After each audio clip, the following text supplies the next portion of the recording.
বদৰুদ্দিন আজমলৰ পাছত এইবাৰ বানপীড়িত লোকৰ মাজত বানপীড়িত লোকৰ সহায়ৰ হাত হৈ থিয় দিছে মুস্তাক আনফৰ 1 কোটি টকাৰ সাহায্য আগবঢ়াইছে ট্ৰাকে সাহায্যসমূহ লৈ যোৱাৰ প্ৰচেষ্টা চলোৱা হৈছে 3 দিনৰ যি ব্যাপক প্ৰস্তুতি সেই প্ৰস্তুতিৰ অন্ততে এতিয়া সাহায্যসমূহ এনেদৰে পঠিওৱাৰ প্ৰচেষ্টা আগবঢ়োৱা হৈছে প্ৰস্তুতি আগবঢ়োৱা দেখিবলৈ পোৱা গৈছে আনফৰ ফাউণ্ডেশ্যনৰ তৰফৰ পৰা লৈছো এই মুহূৰ্তত সবিস্তাৰে এই খবৰ আজমলৰ পাছত এইবাৰ উজনিৰ বানপীড়িতৰ কাষত মুস্তাক আনফৰ মৌলানা মুস্তাক আনফৰ এতিয়া সহায়ৰ হাত হৈ থিয় দিছে উজনিৰ বানাক্ৰান্তলৈ 1 কোটি টকাৰ বৃহৎ সাহায্য ঘোষণা কৰা হৈছে 5খন ট্ৰাক বোজাই সাহায্য সামগ্ৰীৰে উজনি অভিমুখে আনফৰ ফাউণ্ডেশ্যন ইতিমধ্যে ৰাওনা হৈছে উজনিলৈ বদৰুদ্দিন আজমলৰ পাছতে আনফৰ ফাউণ্ডেশ্যনৰ বিশাল সাহায্য অভিযান 3 দিনৰ ব্যাপক প্ৰস্তুতিৰ পাছতে প্ৰস্তুত কৰা হৈছে লাখ লাখ সাহায্যৰ টুপুলা ইতিমধ্যে প্ৰস্তুত কৰি তোলা হৈছে সাহায্যৰ টুপুলাসমূহ প্ৰথম পৰ্যায়ত উজনিৰ 3 জিলাত বিতৰণ কৰা হ'ব খাদ্য সামগ্ৰী প্ৰথম পৰ্যায়ত উজনিৰ 3খনকৈ জিলাত বিতৰণ কৰা হ'ব আৰু প্ৰয়োজন হলে সাহায্যৰ পৰিমাণ 1 কোটিতকৈ অধিক বৃদ্ধি কৰাৰ প্ৰতিশ্ৰুতি দিয়া হৈছে যদিহে কোনো জিলাত বা কোনো প্ৰান্তত সাহায্যৰ পৰিমাণ কমি যায় তেন্তে পুনৰবাৰ বৃদ্ধি কৰাৰ পৰিকল্পনা কৰা হৈছে আৰু এনেদৰে টুপুলা কৰি প্ৰস্তুত কৰা হৈছে সাহায্য পঠিওৱাৰ বাবে ইতিমধ্যে প্ৰচেষ্টা অব্যাহত আছে উজনিলৈ শীঘ্ৰেই ৰাওনা হ'ব উজনিৰ বানাক্ৰান্তলৈ 1 কোটি টকাৰ বৃহৎ সাহায্য ঘোষণা কৰা হৈছে মুস্তাক আনফৰৰ তৰফৰ পৰা মুস্তাক আনফৰে ঘোষণা কৰিছে গতিকে আজমলৰ পাছত এইবাৰ উজনিৰ বানপীড়িতৰ কাষত থিয় দিছে মৌলানা মুস্তাক আনফৰ ঘোষণা কৰা হৈছে 1 কোটি টকাৰ সাহায্য 1 কোটি টকাৰ সাহায্যৰে এনেদৰে সাজু হোৱা পৰিলক্ষিত হৈছে উজনিৰ বানপীড়িত লোকৰ সহায়ৰ হাত হৈ এইবাৰ থিয় দিছে মৌলানা মুস্তাক আনফৰ সুদূৰ ডুবাইৰ পৰাই এনেদৰে যেহেতু মন্তব্য কৰিছিল আৰু মন্তব্য অৰ্থাৎ প্ৰতিশ্ৰুতি প্ৰদান কৰিছিল সেই প্ৰতিশ্ৰুতিৰ পাছতে 1 কোটি টকাৰ সাহায্য আগবঢ়োৱা হৈছে আৰু সেই 1 কোটি টকাৰে এনেদৰে টুপুলা কৰি ট্ৰাকে এনেদৰে পঠিওৱাৰ প্ৰচেষ্টা অব্যাহত আছে আৰু শীঘ্ৰেই উজনিলৈ ৰাওনা হ'ব এইসমূহ টুপুলা বা এইসমূহ সাহায্যৰ জৰিয়তে ৰাওনা হ'ব আনফৰ ফাউণ্ডেশ্যনৰ তৰফৰ পৰা গতিকে এই লোকসকলে ইতিমধ্যে প্ৰস্তুতি চলোৱা হৈছে এনেদৰে পিয়াজ আলুকে আদি কৰি বিভিন্ন ধৰণৰ খাদ্য সামগ্ৰী বা ৰেচনৰ সামগ্ৰীসমূহ এনেদৰে সাজু কৰি তোলা হৈছে যাতে বানপীড়িত লোকসকলে বা বানপীড়িত লোকসকলৰ সহায় হয় বানপীড়িত লোকসকলে কিছু হ'লেও সকাহ লাভ কৰে গতিকে তাৰ বাবে বিনামূলীয়াকৈ এইসমূহ সামগ্ৰী প্ৰদানৰ বাবে চেষ্টা অব্যাহত ৰখা দেখিবলৈ পোৱা গৈছে 5খন ট্ৰাক বোজাই সাহায্য সামগ্ৰীৰে উজনি অভিমুখে ৰাওনা হৈছে বা ৰাওনা হ'বলৈ সাজু হৈছে এই সকল লোক আনফৰ ফাউণ্ডেশ্যনৰ তৰফৰ পৰা বৃহৎ সাহায্য প্ৰদান কৰা হৈছে যেহেতু মুস্তাক আনফৰে সুদূৰ ডুবাইৰ পৰাই প্ৰতিশ্ৰুতি প্ৰদান কৰিছিল মন্তব্য প্ৰদান কৰা দেখিবলৈ পোৱা গৈছিল যে 1 কোটি টকাৰ সাহায্য প্ৰদান কৰা হ'ব 5খন ট্ৰাক বোজাই ইতিমধ্যে এনেদৰে সাজু হৈছে টুপুলা কৰি তোলা হৈছে সম্পূৰ্ণৰূপে প্ৰস্তুতি অব্যাহত ৰাখিছে বিনামূলীয়াকৈ সকলোবোৰ সামগ্ৰী কেৱল খাদ্য সামগ্ৰীয়ে নহয় চিকিৎসাৰ বাবে যিসমূহ প্ৰয়োজনীয় ঔষধ পাতিকে আদি ধৰি বিভিন্ন ধৰণৰ সামগ্ৰীসমূহ এনেদৰে টুপুলা কৰি লোৱা দেখিবলৈ পোৱা গৈছে সাহায্যৰ বাবে এনেদৰে প্ৰস্তুতি আৰম্ভ কৰিছে এনেদৰে বস্তাই আলু পিয়াজ সকলোবোৰ আনি থোৱা হৈছে সকলোবোৰ এনেদৰে টুপুলা কৰি প্ৰতিগৰাকী বানাক্ৰান্ত লোকলৈ সহায়ৰ হাত হৈ এনেদৰে প্ৰতিটো টুপুলা আগবঢ়োৱা হ'ব আৰু তাৰ বাবে এনেদৰে সকলোবোৰ সাজু হৈ পৰা পৰিলক্ষিত হৈছে বদৰুদ্দিন আজমলৰ পাছতে এনেদৰে এতিয়া বানপীড়িত লোকৰ সহায়ৰ হাত হৈ থিয় দিছে মৌলানা মুস্তাক আনফৰ আৰু আনফৰ ফাউণ্ডেশ্যনৰ তৰফৰ পৰা এনেদৰে সাহায্যৰ বাবে সম্পূৰ্ণৰূপে প্ৰস্তুতি আগবঢ়োৱা হৈছে 5খন ট্ৰাক বোজাই সাহায্য সামগ্ৰীৰে উজনি অভিমুখে ৰাওনা হ'বলৈ এনেদৰে এতিয়া সাজু হৈ পৰা দেখিবলৈ পোৱা গৈছে আৰু ঘোষণা কৰা হৈছে যেহেতু প্ৰস্তুতি বা প্ৰতিশ্ৰুতি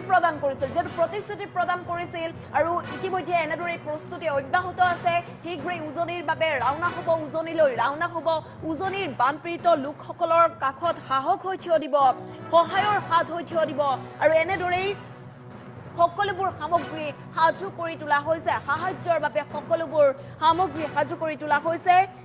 উজনিৰ বানাক্ৰান্তলৈ যেহেতু 1 কোটি টকাৰ বৃহৎ সাহায্য ঘোষণা কৰা হৈছিল আৰু তাৰ পাছতে এনেদৰে সকলোবোৰ সামগ্ৰী এনেদৰে সাজু কৰা হৈছে ফাউণ্ডেশ্যনৰ তৰফৰ পৰা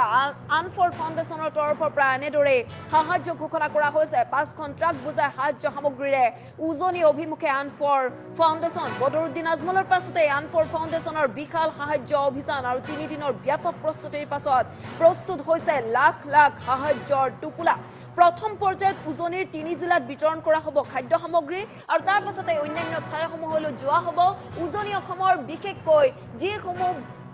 অঞ্চলত বিস্তৰভাৱে ক্ষতি সাধন হোৱা দেখিবলৈ পোৱা গৈছিল বিশেষকৈ শিৱসাগৰৰ বিভিন্ন প্ৰান্তত আজিও কিন্তু তেনেদৰে অসহায় হৈ পৰিছে বহু লোক আজিও কিন্তু আশ্ৰয় শিবিৰতে দিন কটাবলগীয়া হৈছে আশ্ৰয় শিবিৰতে থাকিবলগীয়া হৈছে বহু লোক বহু বানপীড়িত লোক গতিকে তেওঁলোকৰ কাষত সহায় হৈ থিয় দিব তেওঁলোকৰ সৈতে মত বিনিময় কৰিব আৰু লগতে সাহায্যৰ টোপোলা প্ৰদান কৰা হ'ব প্ৰতিগৰাকী বানপীড়িতৰ কাষতে মুস্তাক আনফৰ গতিকে শীঘ্ৰেই সাহায্য প্ৰদানৰ বাবে উজনিলৈ ৰাওনা হ'ব আনফৰ ফাউণ্ডেশ্যনৰ তৰফৰ পৰা সকলোবোৰ লোক আমি সকলোৱে জানো ইতিমধ্যে আমি গম পাইছো যে উজনি অসমৰ ইতিহাসত এনেধৰণৰ প্ৰলয়ংকাৰী বান কেতিয়াও হোৱা নাছিল এই সংহাৰী বানৰ যিটো প্ৰকোপ সেই প্ৰকোপত আজি উজনি অসমৰ কেইবা হেজাৰ মানুহ বিধ্বস্ত হৈ পৰিছে যিসকলে আগদিনাখন মানুহক সহায় কৰিব পৰা অৱস্থাত আছিল সেইসকলে পিছদিনাখন আনৰ পৰা সহায় ল'বলগীয়া অৱস্থাত পৰিছে আৰু গতানুগতিকভাৱে এয়াই প্ৰথম নহয় আমাৰ অসম ৰাজ্যিক জমিয়ত উলামাৰ সন্মানীয় সভাপতি চাহাবে যেতিয়াই মানুহৰ এনেধৰণৰ প্ৰাকৃতিক দুৰ্যোগত হওক বা যিকোনো দুৰ্যোগত পৰি মানুহ বিপদত পৰে এই বিপদগ্ৰস্তসকলৰ কাষত থিয় দিয়া মৌলানা মুস্তাক আনফৰ চাহাবৰ যিটো কাম এইটো নতুন নহয় গতানুগতিকভাৱে তেখেতে এই কামখিনি কৰি আছে উজনি অসমৰ খবৰ পোৱাৰ লগে লগে তেখেত বিদেশত আছে তেওঁৰ ব্যৱসায়িক সূত্ৰে আৰু তেওঁ বৰ্তমান শাৰীৰিকভাৱে অসুস্থ তথাপি তেখেতে আমাৰ আগত তেখেতে খবৰ লৈ আমাক নিৰ্দেশনা দিছে আৰু তেখেতৰ ব্যৱস্থাপনাত যে অতি শীঘ্ৰে উজনি অসমৰ সেই বিপদগ্ৰস্ত বানাক্ৰান্ত সকলৰ কাষত অৱস্থান কৰিব লাগে সহায় কৰিব লাগে ত্ৰাণ সাহায্য আগবঢ়াব লাগে আৰু সেয়ে অসম ৰাজ্যিক জমিয়ত উলামাৰ সন্মানীয় সভাপতি মৌলানা মুস্তাক আনফৰ চাহাবৰ নিৰ্দেশনা আৰু ব্যৱস্থাপনাত আনফৰ ফাউণ্ডেশ্যন আৰু জমিয়ত ইউনাইটেডভাৱে আমি অহাকালি ৰাওনা দিম কেইবাখনো গাড়ী আমাৰ লগত থাকিব এক বিশাল খাদ্য সামগ্ৰী লৈ আমি উজনিমুৱা হ'ম কালি এইটো আমি সকলোৱে জানো ইতিমধ্যে আমি গম পাইছো যে উজনি অসমৰ ইতিহাসত এনেধৰণৰ প্ৰলয়ংকাৰী বান কেতিয়াও হোৱা নাছিল এই সংহাৰী বানৰ যিটো প্ৰকোপ সেই প্ৰকোপত আজি উজনি অসমৰ কেইবা হেজাৰ মানুহ বিধ্বস্ত হৈ পৰিছে যিসকলে আগদিনাখন মানুহক সহায় কৰিব পৰা অৱস্থাত আছিল সেইসকলে পিছদিনাখন আনৰ পৰা সহায় ল'বলগীয়া অৱস্থাত পৰিছে আৰু গতানুগতিকভাৱে এয়াই প্ৰথম নহয় আমাৰ অসম ৰাজ্যিক জমিয়ত উলামাৰ সন্মানীয় সভাপতি চাহাবে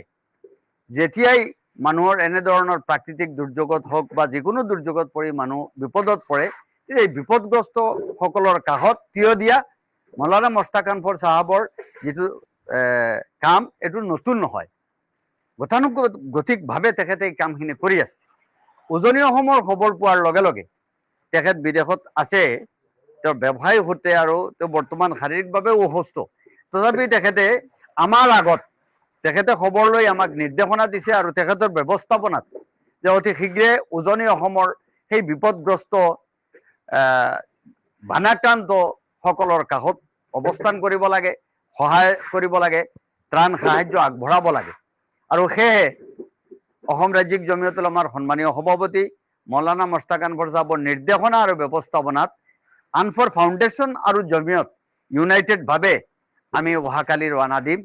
কেইবাখনো গাড়ী আমাৰ লগত থাকিব এক বিশাল খাদ্য সামগ্ৰী লৈ আমি উজনিমুৱা হ'ম কালি চৰাইদেউ নাজিৰা আৰু শিৱসাগৰ বেছিকৈ বহুত বেছি এফেক্ট হ'ল আপোনাৰ আমি সঁচাকৈ বহুত বেছি মৰ্মাহত আৰু প্ৰত্যেক মানুহে মোক ফোনো কৰি আছে কিছুমান আপোনাৰ মিডিয়া মানুহ ফোন কৰিছে মই নিজে নিজাববীয়া কিছুমান তেওঁক সহায় কৰি আছোঁ তথাপিও আমাৰ জমিয়ত এটা লোকেল টিমে তাত সহায় কৰি আছে তো আমাৰ হোজাই পৰা এতিয়ালৈকে এটা আনফাৰ ফাউণ্ডেশ্যনৰ টিম আৰু জমিয়তুল আমাৰ এটা টিম সজাতি দল একেলগে যৌথভাৱে আপোনাৰ অহা 2 দিনৰ ভিতৰত আপোনাৰ তাত যাব মিনিমাম এটা 20 লাখৰ পৰা 25 লাখ টকা আমি এটা সামগ্ৰী দি পেলাই পঠোৱাম কিন্তু এইটোতো বহুত কম কাৰণ আমি চিন্তা কৰিছোঁ আপোনাৰ এই ফ্লাডৰ পিছত যিটো অৱস্থা হ'ব ভয়াৱহ অৱস্থা হ'ব মানুহৰ ঘৰলৈ যাব কেনেকুৱা যাব মানুহ ঘৰত বোকা থাকিব মানুহ বহুত বেছি ঘৰ এফেক্ট হ'ব সেই সময়ত আমি চিন্তা কৰিছোঁ মিনিমাম আৰু এটা 75 লাখ টকা মিনিমাম 1 কোটি টকা ধৰক টোটেলি আমি দিয়াৰ ব্যৱস্থা চিন্তা কৰিছোঁ আৰু আপোনাৰ মোৰ গা বেয়া মই যাব পৰা নাই কিন্তু অহা 1 মাহৰ ভিতৰত মই নিজে গৈ পেলাই বাকী যিটো আপোনাৰ 75 লাখ টকা হওক আৰু বেছি আৰু হ'ব পাৰে মিনিমাম 1 কোটি টকা কৈছোঁ আপোনাৰ আদিৰ পৰা মই দিম কিন্তু বেছি আৰু হ'ব পাৰে কিন্তু এইটো মই একৰ লগত আপুনি নিজে গৈ পেলাই বাকী ঘৰে ঘৰে গৈ পেলাই যি মানুহৰ ঘৰ ধৰক আপোনাৰ এফেক্ট হ'ল মহিলা হওক মতা মানুহ হওক আপোনাৰ পুৰুষসকল হওক 20,000 15,000 25,000 এনেকুৱা ঘৰৰ অৱস্থা থাকিব আমি মিনিমাম 1 কোটি টকা আমি সহায় আগবঢ়াম মই বাকী লগতে মই অসমবাসী ৰাইজক মই অনুৰোধ কৰিম যাৰ যেনেকুৱা সামৰ্থ্য আছে এই সময়ত চব মানুহৰ কাৰণে সোমায় এই আপাৰ আছামৰ উজনি অসমৰ কাৰণে চব আগবাঢ়ি আহক আমি চবেই সহায় আগবঢ়াওঁ এইটো আমাৰ প্ৰয়োজন এতিয়া এইটো আমাৰ ডাঙৰ পৰীক্ষা আমাৰ ওপৰত চৰাইদেউ নাজিৰা আৰু শিৱসাগৰ বেছিকৈ বহুত বেছি এফেক্ট হ'ল আপোনাৰ আমি সঁচাকৈ বহুত বেছি মৰ্মাহত আৰু প্ৰত্যেক মানুহে মোক ফোনো কৰি আছে কিছুমান আপোনাৰ মিডিয়া মানুহ ফোন কৰিছে মই নিজে নিজাববীয়া কিছুমান তেওঁক সহায় কৰি আছোঁ তথাপিও আমাৰ জমিয়ত এটা লোকেল টিমে তাত সহায় কৰি আছে তো আমাৰ হোজাই পৰা এতিয়ালৈকে এটা আনফাৰ ফাউণ্ডেশ্যনৰ টিম আৰু জমিয়তুল আমাৰ এটা টিম সজাতি দল একেলগে যৌথভাৱে আপোনাৰ অহা 2 দিনৰ ভিতৰত আপোনাৰ তাত যাব মিনিমাম এটা 20 লাখৰ পৰা 25 লাখ টকা আমি এটা সামগ্ৰী দি পেলাই পঠোৱাম কিন্তু এইটোতো বহুত কম কাৰণ আমি চিন্তা কৰিছোঁ আপোনাৰ এই ফ্লাডৰ পিছত যিটো অৱস্থা হ'ব ভয়াৱহ অৱস্থা হ'ব মানুহৰ ঘৰলৈ যাব কেনেকুৱা যাব মানুহ ঘৰত বোকা থাকিব মানুহ বহুত বেছি ঘৰ এফেক্ট হ'ব সেই সময়ত আমি চিন্তা কৰিছোঁ মিনিমাম আৰু এটা 75 লাখ টকা মিনিমাম 1 কোটি টকা ধৰক টোটেলি আমি দিয়াৰ ব্যৱস্থা চিন্তা কৰিছোঁ আৰু আপোনাৰ মোৰ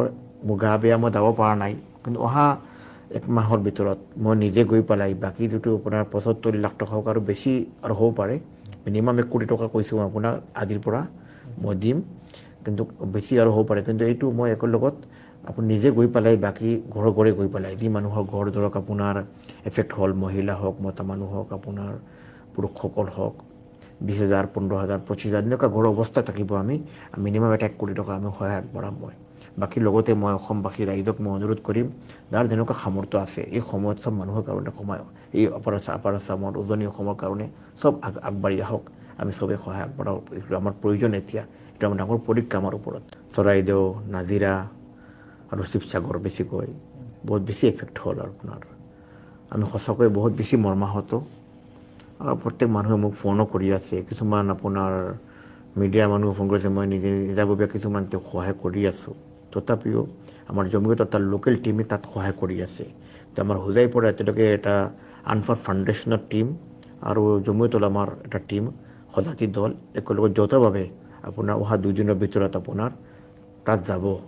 মিনিমাম এটা 20 লাখৰ পৰা 25 লাখ টকা আমি এটা সামগ্ৰী দি পেলাই পঠোৱাম কিন্তু এইটোতো বহুত কম কাৰণ আমি চিন্তা কৰিছোঁ আপোনাৰ এই ফ্লাডৰ পিছত যিটো অৱস্থা হ'ব ভয়াৱহ অৱস্থা হ'ব মানুহৰ ঘৰলৈ যাব